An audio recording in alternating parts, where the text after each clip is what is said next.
Hello, I'm from the Antigua and Barbuda Met Service, and I just want to share with you the wonderful and enthralling experience that I've had being a participant on the Climate Communication and Stakeholder Engagement Workshop. This workshop has been wonderful. The facilitators demonstrated depth of knowledge and experience, and because climate services are so important to the region and given our vulnerabilities to extreme weather events, it is necessary that we forge synergies with the media.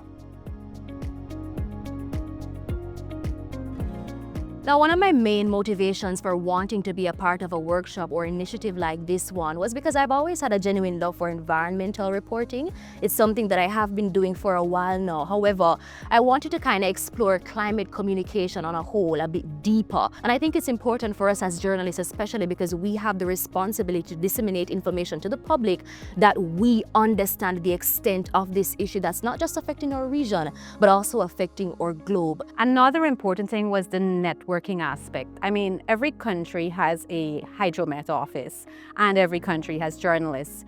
But the challenges that many of us face are similar when it comes to the technical jargons or the technical terms that are being used.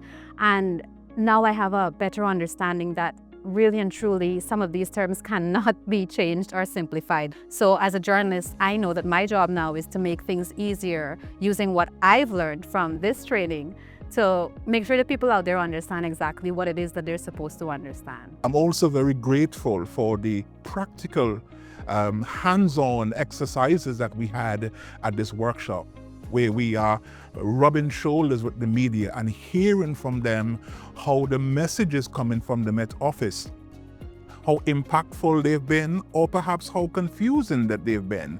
One of the key takeaways for me from this workshop is recognizing the need for clarity in communicating weather and climate services to the public, given the vulnerabilities that extend to not just the general public, but key demographics in our society. Climate communication, what are the elements of this issue, and how can we better communicate this issue to the public so that they have the information, so that they can know how to manage the different effects and the different issues that are arising from this main problem. We want to ensure that the various, not just the general public, but the most vulnerable groups understand the messages coming from the Met Office, and we recognize that the media play an important role.